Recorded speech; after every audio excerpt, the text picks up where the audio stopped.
আসসালামু আলাইকুম প্রিয় দর্শক, আপনাদের সকলকে আমন্ত্রণ জানাচ্ছি অন্য মঞ্চের আলাপচারিতায়। তবে মনে হয় যেন লক্ষ লক্ষ কোটি মানুষ যখন পাশে ছিল তখন মনে হয়েছে দু চারজন নেতা, বড় নেতা, হেভিওয়েট নেতা বা হেভিওয়েট লয়াল লিডার না থাকলেও শেখ হাসিনার জন্য কোটি কোটি মানুষ আছে। সেটাই ছিল আমাদের সবচেয়ে বড় ভিত্তি সেই সময়। আপনি শুধু যেতেন সেটা না, হয়তো আরো কেউ যেত, কিন্তু আপনি যে ইফেক্টিভলি এই লোকগুলাকে, এই যে নামগুলো নিলেন, নুরুল কবির কিংবা সলিমুল্লাহ, যে ইফেক্টিভলি আমাদের মুক্তিযুদ্ধের চেতনার পক্ষে দাঁড়িয়ে তাদের কাউন্টার করতে পারতেন, এটার জন্য আমরা কিন্তু আপনাকে অনেক ভালোবাসি।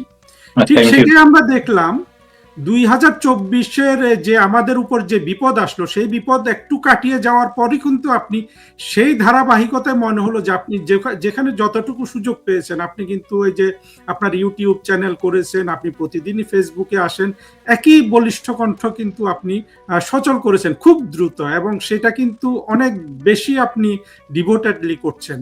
তো এটাও কিন্তু আসলে সবাই লক্ষ্য করছে, এবং এই জিনিসটা এখন তো আমাদের কণ্ঠ শোনা যায় না তেমন, কারণ হলো যে বাংলাদেশের মিডিয়া পুরোটাই কিন্তু এই প্রথমে ইউনুস, তারপরে এখন তারেক রহমান, অর্থাৎ আমি মনে করি যে বাংলাদেশে আসলে এখন আর কোনো মিডিয়া নাই। শেখ হাসিনা সরকারের সাথে সাথে মিডিয়া যদি তখন খারাপ ছিল বলেন, সেই মিডিয়াটাও বিদায় নিয়েছে, তারপরে আর এখন কিছু নাই।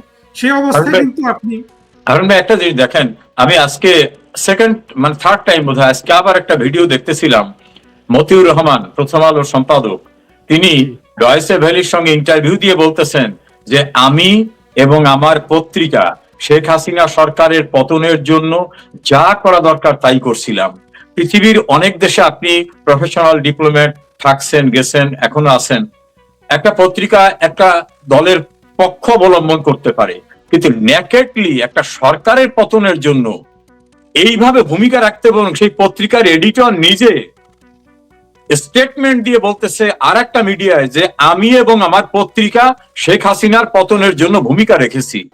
এই রকম ভয়ঙ্কর কাজ যেখানে সারা বাংলাদেশে ছিল, ডেইলি স্টার, প্রথম আলো সহ অন্যান্যরা, তারা এখনো কিন্তু এই সাপ্লাই নিউজ তৈরি করতেছে। অ্যাবসলিউটলি সাপ্লাই নিউজ, মানে নিজস্ব কোনো নিউজ না, যেটা সাপ্লাই দেওয়া হচ্ছে সেটাই তারা নিউজ আকার করছে। সেই জন্য প্র্যাকটিক্যালি কোনো মিডিয়া নাই। মিডিয়া এখন যেভাবে করার দরকার সেভাবেই সবটা করছে, সেভাবেই চলছে। ফলে আমাদের সোশ্যাল মিডিয়া যেটা ডিজিটাল প্ল্যাটফর্ম, এটা কিন্তু মেইন স্ট্রিমের চেয়ে স্ট্রং। দেখবেন আপনার একটা প্রোগ্রামকে কয়েক লক্ষ লোক দেখে, কিন্তু আপনি যদি প্রথম আলোতে একটা নিউজ যায়, কথার কথা প্রথম আলোতে সবচেয়ে বেশি পড়ে মানুষ, তো প্রথম আলো একটা নিউজ হয়তো 50,000 লোকে পড়লো, 10,000 লোকে পড়লো, 15,000 লোকে পড়লো, কিন্তু আপনার নিউজটা লক্ষ লক্ষ মানুষ পড়ছে। সেকেন্ডটা হচ্ছে অনেকে আত্মগোপনে আছে বা একটু রিমোটে আছেন, তিনি পত্রিকা পড়তে পারেন না, কিন্তু তার কাছে কিন্তু একটা ডিজিটাল ডিভাইস আছে, সে কিন্তু ইউটিউবে বা ফেসবুকে দেখতে পারতেছে। অর্থাৎ আপনার মিডিয়াটা much more powerful, much more extended than mainstream media. ধন্যবাদ। এই যে আমার বন্ধুদেরও বলবো যে আমাদের এই যে অত্যন্ত যোগ্য নেতা, তিনি কিন্তু সোশ্যাল মিডিয়ার যে গুরুত্ব সেটা বলছে। আশা করি এখান থেকে আমরা সবাই অনুপ্রাণিত হব। আরেকটা জিনিস আমার আর একটু টাচ করার ইচ্ছা আছে, যে আপনি কিন্তু শুধু সফল রাজনীতিতে আপনার সাফল্য আমি বলছি না, আপনার থেকেও হয়তো সফল আছেন, কিন্তু আপনি কিন্তু অত্যন্ত সফল একজন আইনজীবী। আপনি নিজেই প্রকাশ করেছেন আপনি কত ট্যাক্স দেন, এবং সেটাও যথেষ্ট বড় একটা অ্যামাউন্ট ছিল। সেখান থেকে আপনি আজকে নির্বাসিত। আপনি যে রাষ্ট্রের যে মুক্তিযুদ্ধের স্বপ্নে এই রাষ্ট্রটা স্বাধীন হয়েছিল, আপনি সেই স্বপ্নের একজন ধারক, কিন্তু আপনি আজকে সেই বাংলাদেশে থাকতে পারছেন না। এবং সম্প্রতি আমরা জানি যে আপনি অত্যন্ত বলিষ্ঠভাবে বলছেন যে জননেত্রী শেখ হাসিনা বাংলাদেশে ফেরার যে ঘোষণা দিয়েছেন, এই কাজে আপনি জড়িত, এবং আপনি এই ব্যাপারে আমাদের সবাইকে সাহস যোগাচ্ছেন। এই ফোরামে কি আপনি সেই ব্যাপারে আপনাদের প্রস্তুতি বা আওয়ামী লীগের জন্য যারা মুখিয়ে আছেন, আওয়ামী লীগের যেসব কর্মী জননেত্রী শেখ হাসিনা বাংলাদেশে আসুক, তাদের জন্য আপনার কথা শুনতে আসলে আমরা আগ্রহী আজকে। দেখুন, আমার ব্যক্তিগত কনসেপশন যেটা, আমার ধারণা যেটা, আওয়ামী লীগে বঙ্গবন্ধুর আদর্শ, বঙ্গবন্ধু আমাদের মেইন স্ট্রিম লিডার। আর যদি অর্গানাইজিং স্ট্রাকচারে বলেন, তাহলে নেতা কিন্তু একজনই, শেখ হাসিনা। একজনই নেতা শেখ হাসিনা। আর আমরা যে যেখানে আছি সবরাই আমরা কর্মী, সমর্থক, শুভাকাঙ্ক্ষী, শুভানুধ্যায়ী। নেতা কিন্তু শেখ হাসিনা, আর কেউ নেতা না। হয়তো তার অর্গানাইজিং স্ট্রাকচারে কাজ করার জন্য তিনি একটা স্ট্রাকচারাল বডি করছেন, কেউ সাধারণ সম্পাদক, কেউ প্রেসিডিয়াম মেম্বার, কেউ joint secretary, that is different thing. আমি নিজে কিন্তু হারুন ভাই আওয়ামী লীগের অতি সাধারণ একজন সদস্য। একসময় আমি পার্টির লিগ্যাল অ্যাফেয়ার্স সেক্রেটারি ছিলাম, এখন আমি একেবারে সাধারণ একজন সদস্য। এই জন্য আমি মনে করি আমি একজন কর্মী। আর ভালোবাসার জায়গাটা হলো, শেখ হাসিনা কিন্তু কে কিভাবে নেবেন জানি না, কিন্তু আমার স্টাডি, আমি প্রায় 40 বছর আইন প্রফেশন এবং রাজনীতি বিশ্লেষণ করি, পর্যবেক্ষণ করি। শেখ হাসিনা নিজের যোগ্যতায় তার রাজনীতির পরিসর কিন্তু 58 বছর, 58 ইয়ার্স তিনি রাজনীতির সঙ্গে ইনভলভ। এর ভিতরে দীর্ঘদিন আওয়ামী লীগের president, prime minister, opposition leader, ছাত্র সংসদের নির্বাচিত ভিপি থেকে শুরু করে প্রতিকূলতা ফেস করা, 20 বার মৃত্যুর মুখোমুখি হওয়া, সর্বশেষ 2004 সালের 21 আগস্ট গ্রেনেড হামলার ভিতর থেকে আল্লাহ রব্বুল আলামিন তাকে বাঁচিয়ে রাখা, 2024-এর 5 আগস্ট নিশ্চিত মৃত্যুর মুখ থেকে আল্লাহ মনে হয় তাকে তার কুদরতি শক্তি দিয়ে বাঁচিয়ে রাখছেন। এই শেখ হাসিনা সম্পর্কে আমার কনসেপ্ট হলো যে তিনি একটা অভিজ্ঞ রাজনীতিক, তিনি দূরদৃষ্টি সম্পন্ন রাজনীতিক, তিনি সর্বোচ্চ পরিশ্রম করা রাজনীতিক, তিনি ইন্ডিয়ান সাবকন্টিনেন্টের সবচেয়ে বেশি সময় রাজনীতির সঙ্গে সম্পৃক্ত থাকা একজন রাজনীতিক। তিনি একজন ভিশনারি লিডার, তার একটা মিশন আছে যে কোথাও টার্গেট নিয়ে যাব। তার চেয়ে বেস্ট পেট্রিয়টিক লোক আপনি চ্যালেঞ্জ করেন, আমি প্রমাণ করতে চাই তার চেয়ে বেস্ট পেট্রিয়টিক পাবেন না। আপনি একজন প্রফেশনাল ডিপ্লোম্যাট, বেস্ট ডিপ্লোমেসিতে শেখ হাসিনার ধারে কাছাকাছি তার চেয়ে বেস্ট ডিপ্লোমেসিতে পাবেন না। যে লোকটা এইভাবে একটা পড়ে যাওয়া বাংলাদেশ, প্রাকৃতিক দুর্যোগের সিম্বল, দুর্নীতির স্টিগমা লাগানো সেই দেশটাকে যে আজকে অন্ন, বস্ত্র, বাসস্থান, চিকিৎসা, শিক্ষায় যে ফান্ডামেন্টাল নিডসটা সেটা ফুলফিল করে প্রতিটি মানুষের নিডসকে পূরণ করছে। ধরেন আপনার এই টকশোতে দীর্ঘ সময় কথা বলা নয়, ছোট্ট করে বলি, 125টা কর্মসূচির মাধ্যমে তিনি সোশ্যাল সেফটি নেটওয়ার্ক বাস্তবায়ন করছেন। অর্থাৎ বিধবার ভাতা, প্রতিবন্ধীর ভাতা, স্বামী পরিত্যক্তর ভাতা, মুক্তিযোদ্ধার ভাতা, 125টি কর্মসূচির মাধ্যমে। যার বাড়ি নাই তাকে উনি নিজের টাকায় বাড়ি করে দিচ্ছেন, যার ভূমি নাই সরকারি ভূমি রেজিস্ট্রেশন করে দিচ্ছেন, যার মুক্তিযোদ্ধা তার ঠিকানা নাই তার জন্য নতুন কোনো ব্যবস্থা দরকার সেটা তিনি করে দিচ্ছেন। হেন কোনো জায়গা নাই যে জায়গায় শেখ হাসিনাকে পাওয়া যাবে না। তারপর দেখেন তারেক রহমান একদিন একটা ইন্টারভিউ দিয়ে মতিউর রহমান চৌধুরীর সঙ্গে আর একটা এনটিভিতে বলছিল যে একটা দেশে শুধু বাংলাদেশ না, পৃথিবীর কোন দেশেই সম্ভব না যে একই সঙ্গে দোকানে, শপে, বাড়িতে, ইন্ডাস্ট্রিতে বিদ্যুৎ দেবেন। এটা সম্ভব না, এক জায়গায় সাপ্লাই দিতে আর এক জায়গা বন্ধ করতে হবে। শেখ হাসিনা দেখাই দিলেন যে শতভাগ বিদ্যুতায়িত করা যায়। ইন্টারনেট ব্যবস্থা, তারেক রহমানের মা যখন ফ্রি ইন্টারনেটের অ্যাপ্রোচ ছিল তিনি নিলেন না, শেখ হাসিনা সেটা কিনে দেখালেন যে গ্রামের প্রত্যঞ্চল হয়ে কাজের মহিলার থেকে শুরু করে রিক্সাওয়ালার হাতে ইন্টারনেট। এখন একটা মোবাইল কিনতে গেলতে লাগতো 1,20,000 টাকা, ফোন করলে বিল, ফোন রিসিভ করলে বিল। শেখ হাসিনা সেটা দেখাই দিলেন যে 500 টাকায় মোবাইল চলে এবং বিলের অবস্থা এইরকম ভাবে। অর্থাৎ মানুষের ওই যে বললাম অন্ন, বস্ত্র, বাসস্থান, চিকিৎসা, শিক্ষা। তারপর দেখেন ইনফ্রাস্ট্রাকচারের কথা যদি বলেন, কেউ অতীতে কল্পনা করছে যে ঢাকা থেকে ট্রেন যাবে এবং মেরিন ড্রাইভওয়ে, কেউ ভেবেছে বাংলাদেশের মতো একটা দরিদ্র দেশ নিজের টাকায় পদ্মা সেতু হবে, মেট্রো রেল হবে, এলিভেটেড এক্সপ্রেস হবে, সিঙ্গাপুরের চাঙ্গি এয়ারপোর্টের মতো 3rd টার্মিনাল হবে? এটা শেখ হাসিনা করে দেখিয়েছেন। একজন মানুষ দরিদ্র নাই, চিকিৎসাহীন অবস্থা নাই, প্রতিটি ডিভিশনে একটি বিশ্ববিদ্যালয় করে দিয়েছেন, হসপিটাল করে দিয়েছেন।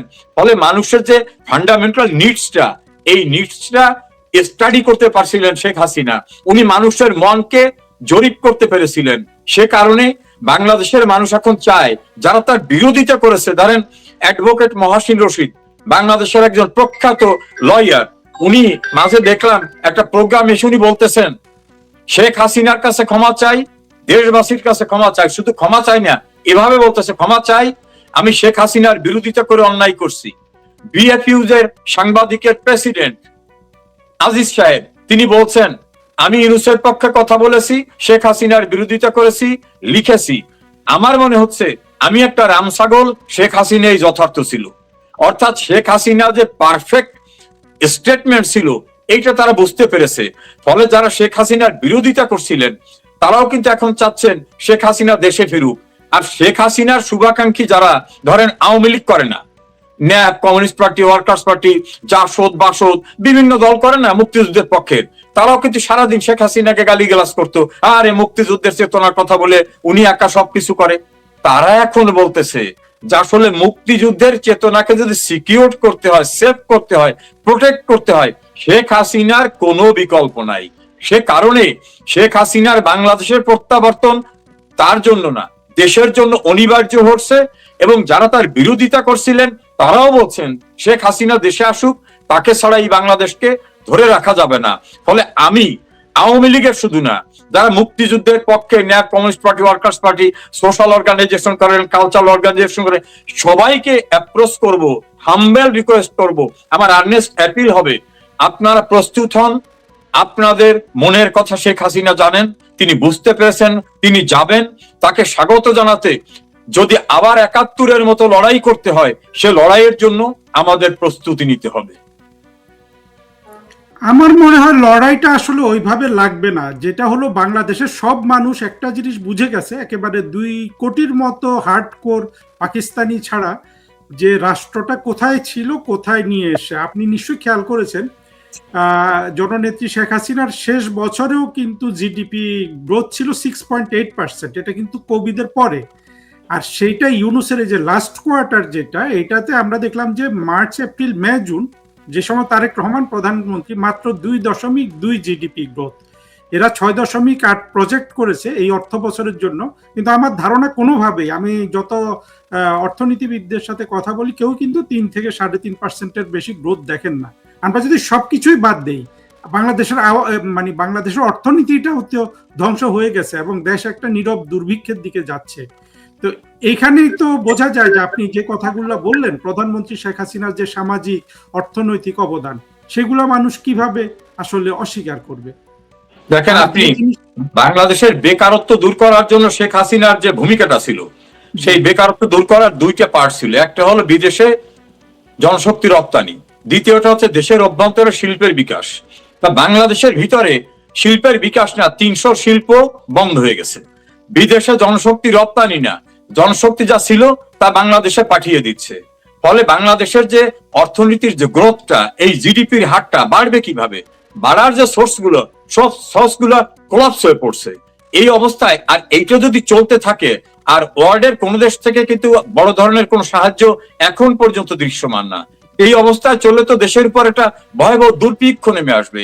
এই দুর্ভিক্ষ নেমে আসার মতো পরিস্থিতিটা কিন্তু রাষ্ট্রের ফেইলিওর, অর্থাৎ শেখ হাসিনাকে তাড়াবার পর যারা ক্ষমতা আসছিলেন এবং তার ধারাবাহিকভাবে এখন যারা আছেন, কন্টিনিউয়াসলি এরা সম্মিলিতভাবে কিন্তু সেই জায়গাটা সৃষ্টি করছে। ফলে এই জায়গা থেকে রিকভার করতে গেলে এইরকম দূরদর্শী, দৃষ্টি সম্পন্ন বা পৃথিবীর সঙ্গে অ্যাপ্রোচ করে বাংলাদেশকে ডেভেলপ করার জন্য, রাষ্ট্রকে স্টেবল করার জন্য, ম্যান পাওয়ারকে ডিপ্লয় করার জন্য, ম্যান পাওয়ারকে এক্সপোর্ট করার জন্য ভিশনারি একজন লিডারের দরকার, যেটা শেখ হাসিনার বিকল্প বাংলাদেশে এখন পর্যন্ত কেউ দেখাতে পারতেছেন না, দেখাতে পাচ্ছে না। আর একটা হলো, এদের সাথে তো ইতিহাসটাও নাই, সভ্যতাটাও নাই। 2024-এর পর আমরা যেভাবে দেখছি জঙ্গিরা সারা বাংলাদেশ চষে বেড়াচ্ছে। আমি বারবার বলি, তারেক রহমান সাহেব যদি উনি সিনসিয়ার হন যে উনি বাংলাদেশে বিদেশি বিনিয়োগ আনবে, তার প্রথম পদক্ষেপই হবে এই যে জঙ্গি ফুয়াদ, শাহরিয়ার, এই যে বাংলাদেশ চষে বেড়াচ্ছে, ঢাকা শহর চষে বেড়াচ্ছে, এই জঙ্গিগুলো এবং তাদের ছত্রছায়া আরো বিভিন্ন রকম, প্রথমে তো এদের আটক করতে হবে, না হলে বিদেশিরা তো আর এমনি এমনি বিনিয়োগ করবে না। আরো তো অনেক পরিবর্তনের দরকার আছে, কিন্তু এইটা তারা কিভাবে পরিবর্তন করবে? এটা তো তারা তো একসাথে সহযোগী 2024-এ জঙ্গি উত্থানে। প্র্যাকটিক্যালি হারুন ভাই, বাংলাদেশের রাজনীতির কিন্তু যদি অ্যাজ এ হোল দেখেন, 2টি ধারা। একটি আওয়ামী লীগের নেতৃত্বে মুক্তিযুদ্ধের ধারা, আর একটা হল এন্ট্রি আওয়ামী লীগ। তো এন্ট্রি আওয়ামী লীগ যারা, এরা কিন্তু রিহ্যাবিলিটেশন হয়েছে বিভিন্ন ভাবে। ধরেন ৭১-এ হেরে যাওয়ার পরে কিন্তু তারা নিঃশেষ হয়ে যায়নি। তারা যখন বঙ্গবন্ধুকে খুন করার পর যারা ক্ষমতা আসলো, মোস্তাক, সায়েম, জিয়া, তাদের আপনি চোখ বন্ধ করে মনের দৃষ্টিতে তাকাই দেখেন যে কিভাবে গোলাম আজমকে দেশে পাকিস্তানি পাসপোর্ট নিয়ে আসতে দেওয়া হলো, কিভাবে স্বীকৃত স্বাধীনতা বিরোধী শাহাজিজকে প্রধানমন্ত্রী করা হলো, মশিউর রহমান জাদু মিয়াকে কিভাবে এস্টাবলিশ করা হলো, মাওলানা মান্নানকে কিভাবে এস্টাবলিশ করা হলো, এইভাবে ধারাবাহিকভাবে এরশাদের সময় দেখবেন একই ধারা, খালেদা জিয়ার সময় একই ধারা, অর্থাৎ আওয়ামী লীগ এন্ট্রি পলিটিক্সটার ভিতরে কিন্তু তারা মিক্সড হয়ে একটা চানাচুরের মতো হয়ে তারা দাঁড়াই গেছে। ওই মানুষগুলো কিন্তু বিচ্ছিন্ন না, ওরা হলো মুক্তিযুদ্ধের পক্ষে রাজনীতির প্রতিপক্ষ। ফলে তাদেরকে প্রধানমন্ত্রী তারেক রহমান বাদ দিতে পারবেন এটা ভাবাটা বোধহয় সঠিক হবে না। না, তারা পারবে কিভাবে? পারলে তো তারেক রহমানকেই তারা ফেলে দিবে যদি সেটা কোনো ধরনের অ্যাটেম্প্ট করে। আরেকটা জিনিস আপনি যেটা বললেন, এটার সাথে যে জিনিসটা আমি একটু যোগ করতে চাই, এই ধারাটাকে ঠেকানোর জন্য আওয়ামী লীগও যথেষ্ট কাজ করেছে, সেটাও কিন্তু আমাদের কাছে প্রতীয়মান হয় না। কারণ আওয়ামী লীগ যতটা অর্থনৈতিক উন্নয়নের দিকে গেল, সেইভাবে যদি এই যে একটা অন্ধকার শক্তি যারা বঙ্গবন্ধুকে খুন করলো, যারা ঠিক আবার এই আওয়ামী লীগের সময়ও একইভাবে যারা বেড়ে উঠলো, আবার 24-এর জঙ্গি উত্থান করলো, তাদের সম্পর্কে আমাদের, বিশেষ করে আওয়ামী লীগ যেহেতু একমাত্র মুক্তিযুদ্ধের পক্ষের সত্যিকারের রাজনৈতিক দল এবং শক্তি, যেটা আপনিও বলেছেন, যেটা আমিও বিশ্বাস করি, আমার মনে হয় যে আওয়ামী লীগের পলিসিতে আগের মতো সেই সহনশীলতা থাকবে। আমরা তো আর ওদের মতো রাস্তায় মানুষ পিটিয়ে মারবো না, কিন্তু এই ধারাটার রাজনৈতিক ক্ষমতা, অর্থনৈতিক ক্ষমতা, এটাকে কিন্তু যথেষ্ট কমিয়ে দেওয়ার পলিসি কিন্তু আওয়ামী লীগকে নিতে হবে। কারণ 10 বছর 15 বছর শেখ হাসিনা বা তারপরে কোনো নেতা রাষ্ট্রটাকে একটু উন্নত করবেন, আবার ওরা এসে সব ধ্বংস করে দিবে, এটা তো একটা এন্ডলেস সাইকেল হতে পারে না। আপনি কি বলবেন? আমি আপনার সঙ্গে শতভাগ একমত। পৃথিবীর কোন দেশেই পরাজিত শক্তি, অর্থাৎ একটা বিপ্লবের পরাজিত শক্তি, আমরা তো একটা বড় ভয়াবহ বিপ্লবের মধ্য থেকে স্বাধীনতা পেয়েছি, সেই বিপ্লবের প্রতিপক্ষকে রিহ্যাবিলিট করা, পুনর্বাসন করা এবং তাদের মেইন স্ট্রিমে নিয়ে আসা, রাষ্ট্র ক্ষমতায় বসানো। ধরেন আব্দুর রহমান বিশ্বাস এদেশের প্রেসিডেন্ট হয়েছিলেন, তিনি স্বাধীনতার সপক্ষের মানুষ না, তার অন্য কোনো ত্রুটি না থাকলে এই জায়গাটা তো এরকম ভাবে অনেক জায়গায়। তবে শেখ হাসিনা কিন্তু 2008-এর নির্বাচনের পর ক্ষমতা এসে যারা স্বাধীনতা বিরোধী বড় ধরনের অপরাধ করেছিল তাদের কিন্তু বিচার শুরু করেছিলেন, অনেকের বিচারের রায় কার্যকর করেছিলেন, কিন্তু তাকে অনেক দিকগুলো সামাল দিতে হয়েছে। একটা অর্থনীতিকে পুনর্গঠন করতে হয়েছে, ইনফ্রাস্ট্রাকচার ডেভেলপমেন্ট করতে হয়েছে, লাইফ স্ট্যান্ডার্ড মানুষের জীবনমানকে উন্নত করার চেষ্টা করতে হয়েছে, বিদেশিদের সঙ্গে মোকাবেলা করতে হয়েছে, দেশের অভ্যন্তরে প্রশাসন, বিভিন্ন বাহিনীতে নানা রকম হ্যাজার্ড, সেগুলোকে মোকাবেলা করতে হয়েছে। আবার মুক্তিযুদ্ধের পক্ষের শক্তির ভিতরে বিভাজন, সেটাকে একটা ঐক্যের জায়গায় আনার চেষ্টা করতে হয়েছে। তাকে একই সঙ্গে কিন্তু অনেক কিছুকে মোকাবেলা করতে হয়েছে। করতে গিয়ে তিনি যখন দেশটাকে একটা ডেভেলপমেন্ট সাইমালটেনিয়াসলি, পাশাপাশি বিচার ব্যবস্থা, মুক্তিযুদ্ধের প্রতিপক্ষকে কিভাবে রহিত করা যায় করতেছিলেন, তখনই কিন্তু এই 24-এর ঘটনাটা ঘটলো। প্রক্রিয়াটা কিন্তু ছিল। তবে এই ক্ষেত্রে আমি আপনার সঙ্গে একমত যে আরো strictly policy making, strategical plan দিয়ে এই জাতীয় বিষধর সাপ অথবা তাদের উত্তরসূরিদেরকে কোনোভাবে রেখে মুক্তিযুদ্ধের ধারাকে অব্যাহত রাখা ডিফিকাল্ট হবে। এটা আওয়ামী লীগের যারা নীতি নির্ধারণী পর্যায়ে আছেন তাদের এই বিষয়টা ভাবতে হবে বলে আমি একজন কর্মী হিসাবে আমিও সেটা মনে করি। আপনাকেও ধন্যবাদ। আমার মনে হয় এটা আমাদের জন্য খুবই গুরুত্বপূর্ণ, কারণ আমরা মুক্তিযুদ্ধের পক্ষের আমাদের নেতারা, সে বঙ্গবন্ধু থেকে শেখ হাসিনা, দেখলাম বঙ্গবন্ধু রাষ্ট্রটা তৈরি করে দিলেন, শেখ হাসিনা রাষ্ট্রটাকে অর্থনৈতিকভাবে সমৃদ্ধ করলেন, কিন্তু সেখানে বঙ্গবন্ধুকে খুন করে ফেলা হলো, আবার শেখ হাসিনাকে খুন করে ফেলতে চেয়েছিল। এই যে একটা মানুষ। এবং আরেকটা জিনিস আমি বারবার বলছি যে বাংলাদেশে দেখা গেছে যে যদি আমরা ধর্মীয় দৃষ্টিভঙ্গি থেকে দেখি, শেখ হাসিনা সবচেয়ে ফরেজগার মানুষ, উনি তাহাজ্জুদের নামাজ পড়েন, কিন্তু ওনাকে বলা হয় কাফের, ওনাকে বলা হয় মুশরিক, ওনাকে বলে হিন্দু, দিল্লি দাসী। আবার প্রকৃতপক্ষে দেখা যাচ্ছে যে বদরুদ্দিন ওমর, এই যে দ্রিকের শহীদ, এইসব নাস্তিককে রক্ষাকারী, সলিমুল্লাহ খানের মতো নাস্তিক, ফরহাদ মজারের মতো নাস্তিককে রক্ষা করি, জামাতের কিন্তু কোনো সমস্যা হয় না, জামাতকে কেউ কিন্তু কাফের বলে না, কিচ্ছু বলে না। তো এই জায়গায় যে রাজনৈতিক চাতুর্য, সেই জায়গায় আমার মনে হয় আওয়ামী লীগের অনেক বেশি স্টাডি করার প্রয়োজন আছে, কারণ এত চাতুর্যের সাথে এটা তো আসলে রাজনৈতিক চাতুর্য, এখানে আমরা যেভাবে ভাবি তারা তো সেভাবে ভাবে না। দেখুন, আওয়ামী লীগ একটা উদার রাজনৈতিক দল, লিবারেল। এই জন্য আওয়ামী লীগ দেখেন পূর্ব পাকিস্তান আওয়ামী মুসলিম লীগ থেকে এই মুসলিম শব্দটা বাদ দিয়ে এটা সেকুলার স্ট্যাটাসে আওয়ামী লীগকে নিয়ে আসছেন। সেই সময় কিন্তু কট্টরপন্থী অনেক নেতারা বঙ্গবন্ধুকে ছেড়ে চলে গেছেন। আপনার স্টাডি করে দেখবেন, হোসেন শহীদ সোহরাওয়ার্দী তিনি শান্তি সম্মেলনের নামে চলে গেলেন বাইরে, মাওলানা আব্দুল হামিদ খান ভাসানী চলে গেলেন, শেরে বাংলা একে ফজলুল হক সক্রিয় রাজনীতি থেকে চলে গেলেন। একজন ইয়াং বঙ্গবন্ধুর কাছে কিন্তু সব দায়িত্ব। বঙ্গবন্ধুকে যে প্রতিকূলতা মোকাবেলা করতে গিয়ে বাংলাদেশের স্বাধীনতার সপক্ষের স্ট্যাটাসটাকে সামনে নিয়ে আসতে হয়েছে, এটা কঠিন ছিল। ওইখানে এই যে যারা একটা কট্টর মানসিকতা, আপনি সিম্পলি দেখেন লিবারেশন ওয়ারের সময় একটা পক্ষ কিন্তু মুক্তিযুদ্ধকে সাপোর্ট করে নাই, তারা কট্টর চাইনিজ পন্থী ছিল। তারা বলতো যেটা শ্রেণী শত্রু শ্রেণী সংগ্রাম, এই শ্রেণী সংগ্রামের নাম দিয়ে তারা সেদিন কিন্তু মুক্তিযুদ্ধের বিপক্ষে অবস্থান নিয়েছিল। অর্থাৎ তারা কিন্তু মুক্তিযুদ্ধ কালীন সময়ও পক্ষে ছিল না। এই জাতীয় মানুষগুলোকে কিন্তু মোকাবেলা করতে হয়েছে পর্যায়ক্রমে। এই পর্যায়ক্রমে করার সময় কিন্তু অনেক সময় আমাদের মুক্তিযুদ্ধের পক্ষে ধরেন জাসদ বিভাজিত হয়ে আলাদা একটা দল হয়ে গেল, যারা সমাজতান্ত্রিক চিন্তা চেতনায় তারা ন্যাপ মুজাফফর কমিউনিস্ট পার্টি আবার ভাবে বিভাজিত হয়ে গেল, জাসদের একাধিক উইং হয়ে গেল। সব মিলে মুক্তিযুদ্ধের পক্ষের শক্তির বিভাজন হয়েছে, কিন্তু মূল জায়গাটা কিন্তু বিভাজন যারা বিপক্ষের ওদের কিন্তু বিভাজন হয় নাই, মুক্তিযুদ্ধের পক্ষের বিভাজন হয়েছে। এই এতগুলো চতুর্মুখী প্রতিকূলতাকে কিন্তু শেখ হাসিনাকে মোকাবেলা করতে হয়েছে। হয়তো ভবিষ্যতে আল্লাহ রহমত করলে স্ট্র্যাটেজিক্যাল প্ল্যান নিয়ে স্টাডি করে এই বিষয়গুলোকে আরো গভীরভাবে দেখতে হবে। সেটাই আমরা আসলে ভবিষ্যতের দিকে এখন তাকাতে হবে। অতীতে আমাদের যদি যা হয়েছে তো তা হয়েই গেছে। আর আপনি ওই জায়গাটা কি আরেকটু আমরা ফিরে আসতে পারি যে জননেত্রী শেখ হাসিনা যে দেশে ফিরবেন, আওয়ামী লীগের ভবিষ্যৎ কর্মপদ্ধতি কৌশল সম্পর্কে কিছু জানাবেন আমাদেরকে? দেখুন, কর্মপদ্ধতি কৌশল এই সব বিষয়গুলো উনি আমাদের সুপ্রিম লিডার, উনি জানেন। আমি শুধু এতটুকু বুঝি উনি দেশে যাবেন, উনি সিদ্ধান্ত নিয়েছেন। আর উনি দেশে যাওয়া মানে বাঙালি জাতির জন্য একটা আশীর্বাদ হবে। যেমন উনি 1981 সালে যে মে মাসে দেশে গেলেন, মুক্তিযুদ্ধের বাংলাদেশটাকে টার্ন হলো। এবার উনি যখন যাবেন এটা হবে একটা টার্নিং পয়েন্ট।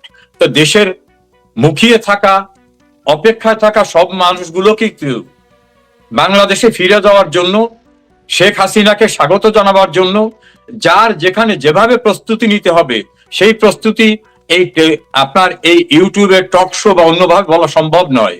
আমরা সকলকে সকল প্রকার প্রস্তুতি থাকতে হবে। মনে রাখতে হবে 71-এর পরাজিত শত্রুরা 75-এ বঙ্গবন্ধুকে হত্যা করতে চেয়েছে, 71-এর পরাজয়ের প্রতিশোধ নিতে। 2004 সালের 21 আগস্ট অ্যাটেম্প্ট নিয়েছিল ওই 71-এর পরাজয়ের প্রতিশোধ নিতে। 2024-এর জুলাই আগস্টের তাদের যে স্টেপসটা ছিল, যেটা এখন স্বীকৃত, সেটা ছিল মেটিকুলাস ডিজাইনের একটা কনস্পিরেসি।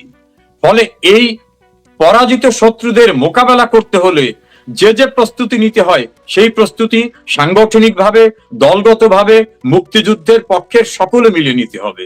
আমরা সেভাবে কাজ চলছে এবং আমার বিশ্বাস সংগঠনের ভিতরে কাজ চলছে, সংগঠনের বাইরে যারা আছেন তারা কাজ করছেন, অন্যান্য সংগঠনে যারা আছেন, সাংস্কৃতিক সংগঠনে, স্বেচ্ছাসেবী সংগঠনে যারা আওয়ামী লীগ করেন না কিন্তু মুক্তিযুদ্ধের পক্ষের, তারাও সবাই কাজ করছেন। আমাদের দরকার এখন ঐক্যবদ্ধ প্রয়াস, কোন রকম বিরোধ না, বিবাদ না, কেউ কারো সমালোচনা না।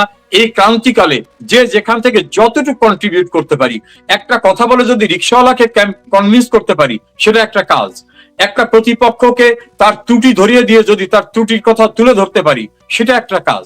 এভাবে যে যেখান থেকে যতটা পারি সেভাবে আমাদের কাজ করা দরকার, এখন খুবই জরুরি। আরেকটা জিনিস নিশ্চয়ই স্যার লক্ষ্য করেছেন যে তারেক রহমানের সরকার কিন্তু কোনো জায়গায় কোনো সাফল্য দেখাতে পারছেন না। একমাত্র একটা জায়গায়, যে আওয়ামী লীগ নিধনের যেই প্রক্রিয়াটা ইউনূস শুরু করে দিয়ে গেছিল সব জায়গায়, সেটা যথেষ্ট সাফল্যের সাথে হচ্ছে অব্যাহতভাবে, কিন্তু অর্থনীতিতে কোনো কিছু নাই, দেশের কোনো জায়গায় মানুষ কোনো আশা পাচ্ছে না। আর বৈদেশিক নীতিতেও দেখা যাচ্ছে যে তারেক রহমানের সরকারের একটা ত্রিশঙ্কু অবস্থা। এবং আমাদের যেটা বৈদেশিক নীতি ছিল, আমাদের বলতে যেটা সবচেয়ে আমি বলবো যে প্রজ্ঞাবান বৈদেশিক নীতি ছিল বঙ্গবন্ধুর কথা, সেটা যে সকলের সাথে বন্ধুত্ব, কারোর সাথে বৈরিতা নয়, সেইটা পরিত্যাগ করে এখন তারা যে ধরনের অবস্থা করছে তাতে আরেকটা জিনিস সাথে আমি যোগ করতে চাই যে সবসময় বলা হতো যে আওয়ামী লীগ শেখ হাসিনা বাংলাদেশ ভারতের কাছে বিক্রি করে দিয়েছে। এটা আমি বহু জায়গায় বলেছি, দেখা গেছে যে প্রকৃত প্রস্তাবে বাংলাদেশ একবারই বিক্রি হয়েছে, সেটা হলো মার্কিন যুক্তরাষ্ট্রের কাছে, এবং যেটা ইউনুস করে দিয়ে গেছে। বোঝা যায় যে এখানে অন্যান্য দলগুলা বিএনপি, জামাত, এনসিপি এদের কিন্তু এদের সাপোর্ট ছিল, না হলে এই কাজটা হতে পারে না। পুরো জিনিসটা মানুষ তো বুঝতে পারছে, মানুষকে আসলে মানুষ এখন এই পুরো একটা অগ্নুৎপাতের উপর মানুষ দাঁড়িয়ে আছে। এই জায়গাটায় আসলে জননেত্রী শেখ হাসিনা আসলেই কেবল এটা ঠিক হবে, না আসলে যে ঠিক হবে না এটা মানুষ বুঝতে পারছে, কিন্তু অপপ্রচার কিন্তু চলে যাচ্ছে এবং তারা যথেষ্ট আতঙ্কিত, কিন্তু অপপ্রচারে ওদের গলা অত্যন্ত উঁচু। আপনি বোধহয় এই জিনিসগুলো লক্ষ্য করেছেন, আমি শিওর, কারণ আপনার বক্তব্য থেকে আমরা এগুলাই শুনি সবসময়। দেখেন, যারা বলতো গোলামি না আজাদি, আজাদি আজাদি, দিল্লি না ঢাকা, ঢাকা ঢাকা বলতো, সেই গোলামি না আজাদি যারা বলতো তারা দেশটাকে গোলাম করে দিয়ে গেল। ওই সময় যারা শেখ হাসিনাকে সরালো তারা দেশটাকে গোলাম করে দিয়ে গেল নির্বাচনের 1 সপ্তাহ পূর্বে সমস্ত আকাম কুকাম করে। এবং তাদের যে এক্সটেনশন গভর্নমেন্ট, আমি এক্সটেনশন বলছি এই কারণে যে একটা পরিকল্পিত প্ল্যাটফর্মের ভিতর থেকে এগুলো করানো হয়েছে, তারা সেটাকে অ্যাপ্রুভ করলো। আর তাদের স্বার্থটাকে যদি শেখ হাসিনা কোনোভাবে অ্যাপ্রুভ করতো, শেখ হাসিনা পার্লামেন্টে, দলে, মিটিং এ, বিভিন্ন জায়গায়, ক্যাবিনেটে বলতেন যে একটি বড় রাষ্ট্র এই চাই, এই চাই, এই চাই, আমি যদি তাদের এগুলো কনসেন্ট দিই বা এগ্রি করি তাহলে আমি অনন্তকাল ক্ষমতায় থাকতে পারবো, কিন্তু আমি জাতির জনকের মেয়ে, আমি বাংলাদেশের স্বার্থ বিকিয়ে দিয়ে কোনো ক্ষমতায় থাকবো না। সে কারণেই কিন্তু তাকে মেটিকুলাস ডিজাইনের মাধ্যমে ক্ষমতার থেকে সন্ত্রাসী উপায়ে সরিয়ে দেওয়া হলো বিশাল বিনিয়োগের মধ্য থেকে। তারপর তারা যারা আসলেন তারা তো গোলাম হয়ে গেছেন, গোলামি চুক্তি করেছেন। এখন তারা না রাশিয়া, না আমেরিকা, না পাকিস্তান, কোথায় যাবে দিশাহারা অবস্থার ভিতর পড়েছে। আর এদের মেইন পারপাসটা হচ্ছে যারা এদেরকে ক্ষমতায় বসাবার এই যে ডিজাইনটা করছে তাদের ইন্টারেস্টটাকে সিকিউর করা, সেটা করতেছে। তবে বাংলাদেশের হারুন ভাই, বাংলাদেশের ৩,৫০০ বছরের ইতিহাস সম্পর্কে তথ্য পাওয়া যায়। এই দেশটা কিন্তু দ্রোহের আগুনে বারবার ফুসে উঠছে। এইটা দেশটাকে কিন্তু কেউ হজম করতে পারে নাই। বর্গিরা পারে নাই, মোগল হালাকু চেঙ্গিস খানরা পারে নাই, পাকিস্তানিরা পারে নাই, ইংরেজরা পারে নাই। যারাই যা করুক না কেন, আবার একটা দ্রোহের আগুন, ওই যে আগ্নেয়গিরির সুপ্ত লাভা যখন উদ্গীরণ হয় তখন ওর সামনে কিছু টেকে না। সেই সময়টা সামনে আসতেছে, আবার আমরা ফিরে দাঁড়াবো, আবার আমাদের ঋত গৌরবকে পুনরুদ্ধার করতে হবে। তো দুঃখজনক হলো যে একটা দেশকে এতবার এত ত্যাগ স্বীকার করতে হচ্ছে, পৃথিবীর অন্য কোনো দেশকে করতে হচ্ছে না। সেই 1947-এ, তারপর ধরেন তার পূর্বে মোগল সাম্রাজ্যের আমলে আপনি দেখেন 71 সালে যে বিশাল ত্যাগ স্বীকার করতে হলো, আবার এখন ত্যাগ স্বীকার করার পর্যায়ে সেখানে আমরা। ফলে বারবার আঘাত আসতেছে, প্রতিঘাত করে। ওই যে একটা কথা আছে যে তাদের তথাকথিত বিপ্লবের এগেনস্টে প্রতি বিপ্লব বা প্রতি আঘাত করে আমাদের আবার আমাদের ঋত গৌরবকে ফিরে আনতে হবে। এবং আমার বিশ্বাস শেখ হাসিনার জীবদ্দশায় ইনশাল্লাহ আমরা সেই ঋত গৌরব পুনরুদ্ধার করতে পারবো। আরেকটা জিনিস, আমরা যখন শেখ হাসিনার বক্তব্য শুনি আমরা দেখি যে একদিক থেকে তিনি আগের চেয়ে অনেক বেশি দৃঢ় সংকল্পবদ্ধ, ওনার মধ্যে তেমন কোনো ক্ষোভ নাই, প্রতিশোধ পরায়ণতা নেই, কিছুই নেই। আমরা জানি যে সম্প্রতি আপনার সাথে জননেত্রী শেখ হাসিনার দেখা হয়েছে, আপনি ঠিক দেখেছেন কি, তার স্পিরিটটা কি দেখলেন, এগুলো অনেকে জানতে চায়, আমাদের কি একটু জানাবেন? দেখুন, আমার সৌভাগ্য মাননীয় নেত্রীর সঙ্গে আমি দেখা করার সুযোগ পেয়েছি। তাকে আমার মনে হয়েছে তিনি শারীরিকভাবে পরিপূর্ণভাবে সুস্থ, তাকে মনে হয়েছে তিনি উদ্যমী, আমার মনে হয়েছে তার অভিজ্ঞতার ভান্ডারটা বৃদ্ধি পেয়েছে। তার সঙ্গে আলাপ করে মনে হয়েছে তিনি রাষ্ট্রের যে করুণ অবস্থাটা এটা নিয়ে তিনি উদ্বিগ্নই শুধু না, উৎকণ্ঠিত, এবং কিভাবে এখান থেকে ওভারকাম করা যাবে সেটা তিনি প্ল্যান চক আউট করতেছেন। এবং তিনি যে দেশে ফিরে যাবেন, মানুষের কষ্ট সেটা তিনি শেয়ার করে বলেছেন কোথায় ছিল বাংলাদেশ, সেখান থেকেই বাংলাদেশকে তিনি কোন অনন্য উচ্চতায় নিয়ে আসছেন, সেই বাংলাদেশকে এখন কোথায় নিয়ে অবদমিত অবস্থার ভিতর রাখা হয়েছে। এই টোটাল বিষয়গুলো মনে হচ্ছিল যেন তিনি একটা লাইফ এনসাইক্লোপিডিয়া, সমস্ত কিছু তার মাথার ভিতর আছে। এবং তিনি বারবার বলছিলেন যে আমি যতদিন প্রোগ্রাম করি, দিনে 2টা 3টা 4টা প্রোগ্রাম করি, আমি সবাইকে বলতেছি তোমরা ঘুরে দাঁড়াও, আমাদের সবকিছু ফিরিয়ে আনতে হবে, তোমাদের মাথা তুলে দাঁড়াতে হবে। তবে একটা জিনিস তার ভিতরে আমি দেখি, 2001 অক্টোবরের নির্বাচনের পরে বিএনপি যে সারা দেশে ভয়াবহ সন্ত্রাস, নৈরাজ্য, এই যে পূর্ণিমা, সীমা সাহার ধর্ষণ সহ যে ভয়ঙ্কর ঘটনা ঘটিয়েছিল, বিভৎস ঘটনা ঘটিয়েছিল, 2008 সালের বিজয়ের পরে শেখ হাসিনা কিন্তু আওয়ামী লীগকে বিজয় মিছিল করতে দেন নাই। কেউ কেউ জানতে চাইছিল কেন, বলে এই বিজয় মিছিলের নামে এত সিরিয়াস হয়ে যাবা তোমরা, যেটা প্রতিশোধ হয়ে যাবে। আমি চাই না প্রতিশোধ। দেখেন, তার বাবা পৃথিবীর সবচেয়ে বড় সম্পদ বাবা, তার বাবা মায়ের হত্যাকাণ্ডের বিচার তিনি স্পেশাল ট্রাইব্যুনালে করেন নাই, দ্রুত বিচার ট্রাইব্যুনালে করেন নাই। সেই বিচার শেষ হতে লেগেছে 36 বছর, 36 ইয়ার্স। উনি চাইলে তো 15 দিনই বিচার শেষ হয়ে যেত। কাজে উনি আইন হাতে তুলে নিতে চান না, তড়িঘড়ি করতে চান না, স্বাভাবিক প্রক্রিয়া সবকিছু করতে চান। এমনকি ওনাকে হত্যার চেষ্টা, যেখানে 22 জন লোক মারা গেল, জিল্লুর রহমান স্ত্রী সহ, সেই 21 আগস্টের গ্রেনেড হামলার মামলাটাও স্বাভাবিক প্রক্রিয়া নিয়ে বিচার করেছেন। আমার কাছে মনে হয়েছে উনি প্রতিহিংসা পরায়ণ না, উনি উনি সিস্টেমের ভিতরে সবকিছু করতে চান। উনি বলেন যে আইন হাতে তুলে নেওয়া ঠিক হবে না, বিচার আছে, আইন আছে, সেই প্রক্রিয়ার ভিতর থেকে আমাদের এটা করতে হবে। একটা জিনিস আমার খুব অবাক লাগে, আপনার থেকে একটু জানতে চাই, এই যে বঙ্গবন্ধু কন্যা শেখ হাসিনা এত প্রাণশক্তি কোথায় পান? উনি যখন সরকারে ছিলেন তখনও উনি 20, 22, 18 ঘন্টা প্রতিদিন কাজ করতেন। এখনো তিনি যেভাবে আপনার বিরতিহীন মিটিং করছেন তার কর্মীদের সাথে, নেতাদের সাথে, এবং আপনি যে প্ল্যানগুলোর কথা বললেন, এটা তো একটা অভাবনীয় এবং অবিশ্বাস্য বিষয়, কিন্তু যেটা বাস্তব। কোথায় পান, মানে এই প্রাণ শক্তিটা কোথা থেকে আসে? দেখুন, এটা আমার কাছেও বিস্ময়কর মনে হয়। পার্লামেন্টে আমরা গিয়ে অনেক সময় দীর্ঘক্ষণ বসে থাকলে মনে হতো তন্দ্রাচ্ছন্ন হয়ে যাচ্ছি, আর উনি পার্লামেন্টে প্রতিটি মেম্বারের বক্তব্য শুনতেছেন, রুলিং পার্টি, অপোজিশনের, আর এত বড় উঁচা ফাইল নিয়ে সব ফাইল দেখতেছেন, ফাইলে লাইন বাই লাইন চেক করে কোথায় একটা শব্দ চেঞ্জ হবে করে দিচ্ছেন।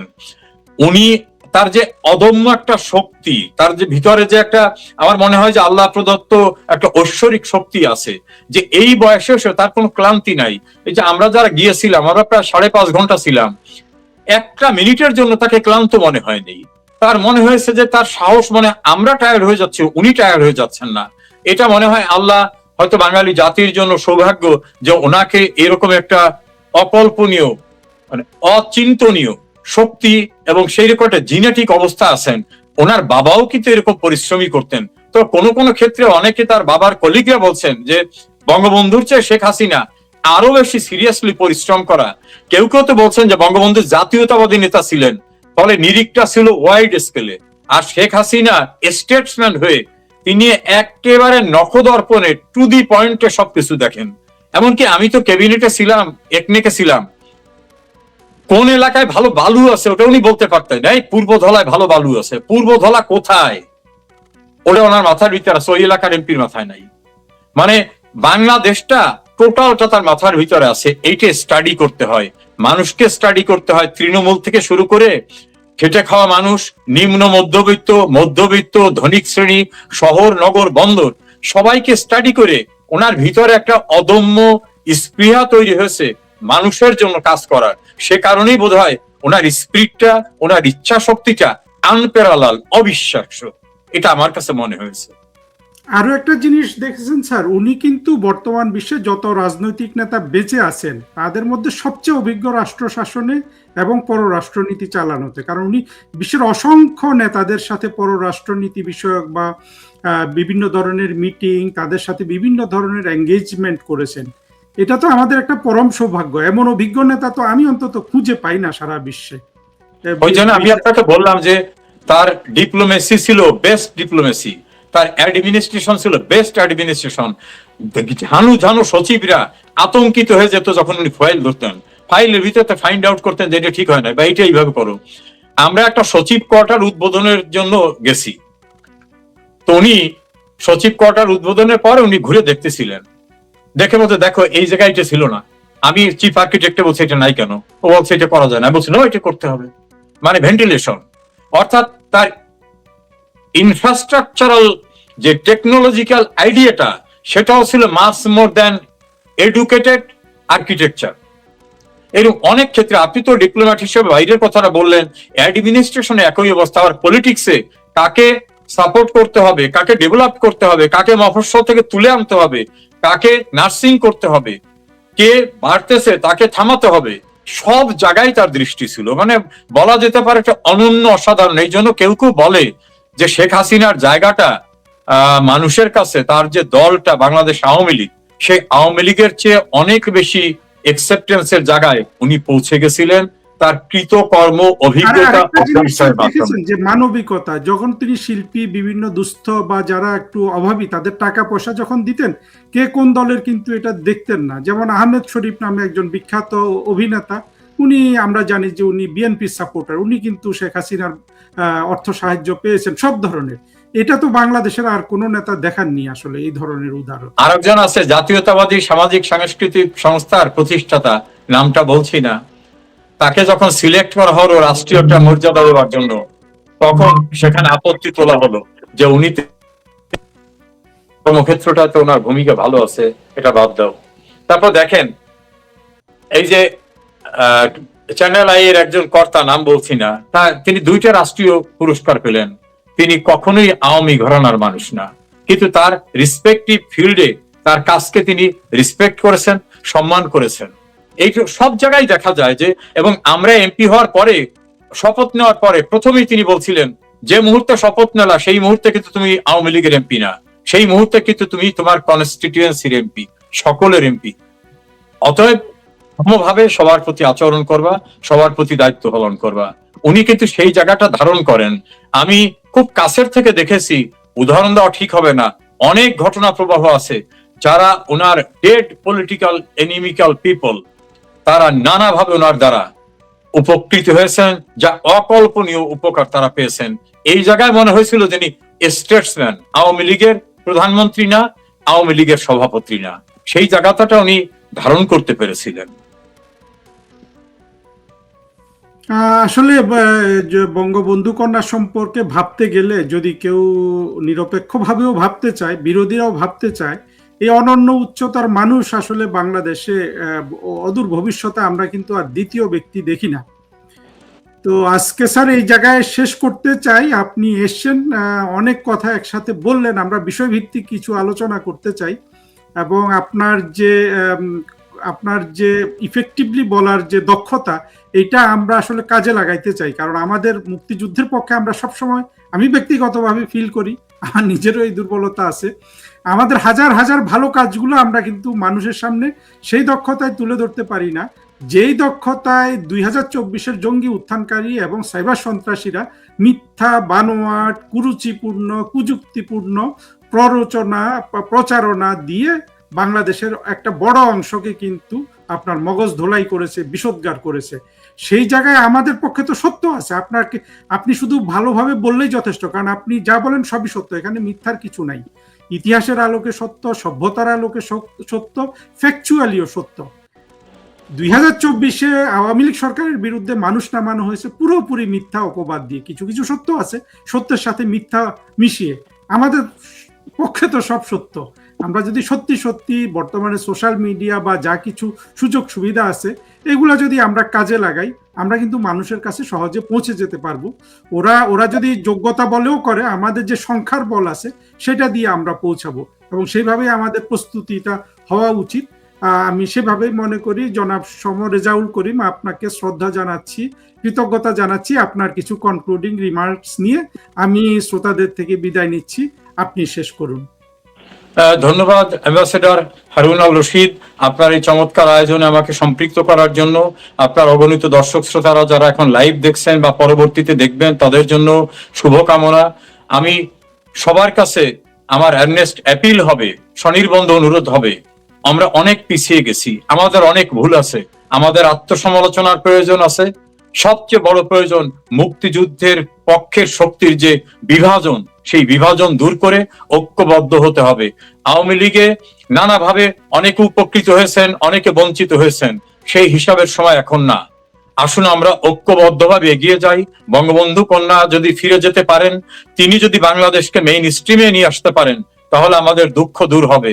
আর তার নেতৃত্বে যদি আমরা ফিরতে না পারি, তার নেতৃত্বে যদি ঋত গৌরবকে পুনরুদ্ধার করতে না পারি, তাহলে 30 লক্ষ শহীদের আত্মা শান্তি পাবে না, 2 লক্ষ মা বোনের সম্ভ্রম বিকিয়ে দেওয়ার যে ত্যাগ, সেই ত্যাগের মর্যাদা থাকবে না। আজকে কোনো বিরোধ নয়, আজকে কোনো কাদা ছোড়াছড়ি নয়, হানাহানি নয়, দোষ আরোপ করাকরি নয়। আসেন ঐক্যবদ্ধ ভাবে ওই 71-এর মতো আমরা ঘুরে দাঁড়াই আমাদের প্রিয় মাতৃভূমিকে। আমরা হায়নাদার, 71-এর পরাজিত শত্রু এবং বেয়াদবের সংস্কৃতি যারা চালু করেছে তাদের হাত থেকে বাংলাদেশটাকে উদ্ধার করি। প্রিয় মাতৃভূমিকে উদ্ধার করতে পারলে আমরা সবাই অন্তত শান্তিতে থাকবো, বঙ্গবন্ধু প্রশান্তিতে থাকবেন।